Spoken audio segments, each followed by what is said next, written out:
ઓહાયોથી એક ચોંકાવનારા સમાચાર સામે આવ્યા છે, જેમાં ગેસ સ્ટેશન ચલાવતા પિતા પુત્રની લોકલ પોલીસ દ્વારા ધરપકડ કરાયા બાદ તેમની કસ્ટડી આઈસને સોંપી દેવામાં આવી હોવાનું જાણવા મળી રહ્યું છે.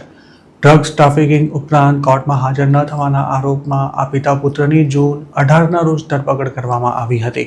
આઈએમ ગુજરાતને મળેલી માહિતી અનુસાર આ પિતા પુત્ર ડિંગુચાના વતની છે અને છેલ્લા કેટલાક વર્ષોથી તેઓ યુએસમાં રહેતા હતા. તેમના જેલ રેકોર્ડ્સ પણ આઈએમ ગુજરાતને પ્રાપ્ત થયા છે, જેમાં ઉપલબ્ધ માહિતી અનુસાર 50 વર્ષના જીતેન્દ્ર પટેલ અને તેમના દીકરા યશ પટેલને એક જ દિવસે એટલે કે જૂન 18ના રોજ અરેસ્ટ કરવામાં આવ્યા હતા અને તેમના પર કોઈ બોન્ડ પણ મૂકવામાં નહોતો આવ્યો.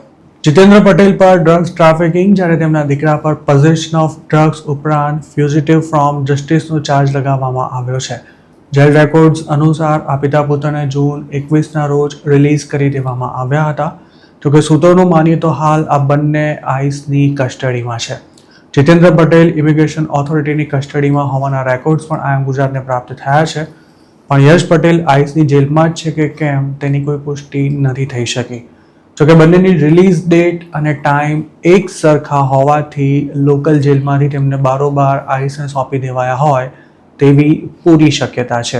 જીતેન્દ્ર પટેલ અને યશ પટેલ પર ડ્રગ્સની હેરાફેરીનો કે પછી તેનું પોઝેશન ધરાવતા હોવાનો જે ચાર્જ લગાવાયો છે તે કઈ ડિગ્રીનો ફેલોની ચાર્જ છે તેની કોઈ સ્પષ્ટતા જેલ રેકોર્ડ્સમાં કરવામાં નથી આવી. ડ્રગ્સની ક્વોન્ટિટીના આધારે ગુનાની ગંભીરતા નક્કી થતી હોય છે, જેમાં ઓહાયોના કાયદા અનુસાર 1 વર્ષથી લઈને 11 વર્ષ સુધીની જેલની સજા થઈ શકે છે. આ ઉપરાંત જીતેન્દ્ર પટેલ અને યશ પટેલ પર ફ્યુઝિટિવ ફ્રોમ જસ્ટિસનો જે ચાર્જ લગાવાયો છે તેના બેકગ્રાઉન્ડની પણ કોઈ ચોક્કસ માહિતી નથી મળી શકી. સામાન્ય રીતે આરોપી કોર્ટમાં હાજર ન થાય કે પછી તેના નામનું અરેસ્ટ વોરંટ નીકળ્યા બાદ તેને ફરાર જાહેર કરવામાં આવ્યો હોય ત્યારે તેના પર ફ્યુઝિટિવ ફ્રોમ જસ્ટિસનો ચાર્જ લગાવાતો હોય છે.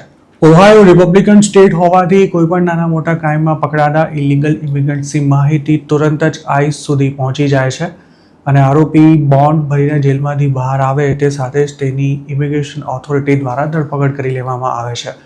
જો કોઈ સિરિયસ ચાર્જમાં પકડાયેલા આરોપી પર બોન્ડ ન હોય તો 2-4 દિવસમાં જ આઈસવાળા તેને પોતાની કસ્ટડીમાં લઈ લેતા હોય છે અને જીતેન્દ્ર પટેલ તેમજ યશ પટેલના કેસમાં પણ કંઈક આવું જ થયું હોવાની પૂરી શક્યતા છે. આ પિતા પુત્ર ઓહાયોના સેન્ટ મેરીઝ ટાઉનમાં રહેતા હોવાનું તેમના જેલ રેકોર્ડ્સમાં જણાવાયું છે. જીતેન્દ્ર પટેલ અને યશ પટેલ યુએસમાં ઇલીગલી રહેતા હતા તે કન્ફર્મ છે અને તેમની સામે ડ્રગ્સની હેરાફેરીનો ગુનો નોંધાયો હોવાથી હવે તેમના માટે ડિપોર્ટેશનથી બચવું પણ ઘણું જ મુશ્કેલ બન્યું છે. જો તેઓ ઇમિગ્રેશનના કેસમાં બોન્ડ પર ના છૂટી શક્યા તો તેમને 1 મહિનાથી લઈને 4-5 મહિના સુધીમાં ઇન્ડિયા પાછા મોકલી શકાય છે. તેમણે અસાઇલમનો કેસ કર્યો હશે કે પછી યુ વિઝા માટે એપ્લાય કર્યું હશે તો પણ હવે આઈસી જેલમાંથી છૂટવું તેમના માટે જરાય આસાન નથી રહેવાનું. જેમના અસાઇલમના કેસ ચાલુ છે અને કોઈ ક્રાઇમ રેકોર્ડ નથી તેવા લોકો પણ જો આઈસના હાથમાં આવી જાય તો તેમને ડિપોર્ટેશન પેપર્સ પર સાઇન કરવા માટે ફરજ પાડવામાં આવી રહી છે. તેવામાં જેમની કોઈ સિરિયસ ક્રાઇમમાં ધરપકડ થઈ છે તેવા લોકોને ડિપોર્ટેશન લીધા વિના હવે છૂટકો નથી. તેમાં રિપબ્લિકન સ્ટેટ્સમાં તો ઇલીગલ ઇમિગ્રન્ટ્સને લોકલ પોલીસથી પણ સંભાળીને રહેવું પડે તેવી સ્થિતિ છે.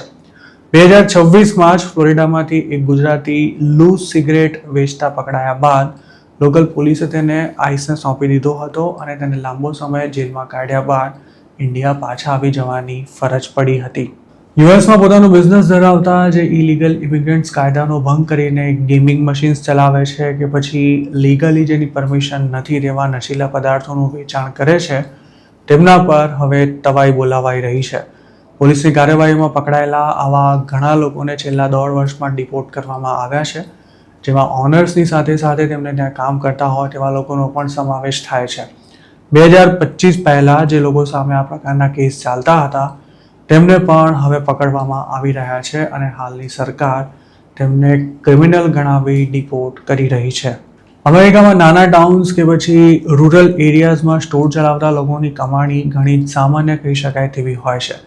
તેવામાં આવક વધારવા માટે બિઝનેસ ઓનર્સ ગેમિંગ મશીન્સ ચલાવવા ઉપરાંત બીજી અમુક પ્રકારની ઇલીગલ એક્ટિવિટીઝ પણ કરતા હોય છે. જોકે આવું કંઈ કરીને કમાણી કરવાનો પ્રયાસ હવે ડિપોર્ટેશનમાં પરિણમી શકે છે. આ ઉપરાંત વર્ષોથી યુએસમાં રહેતા હોય તેવા કેટલાય ઇન્ડિયન્સ એવા પણ છે કે જેમણે અસાઇલમના કેસ કર્યા બાદ ક્યારેય કોર્ટમાં પગ નથી મૂક્યો કે ન તો આઈસમાં હાજરી પુરાવી છે. આવા મોટાભાગના લોકોના રિમૂવલ ઓર્ડર જે તે સમયે ઇસ્યુ થઈ ગયા હોવા છતાં પણ તેમણે અમેરિકા નથી છોડ્યું. પણ હવે તેમને શોધીને અમેરિકામાંથી વિદાય કરવામાં આવી રહ્યા છે.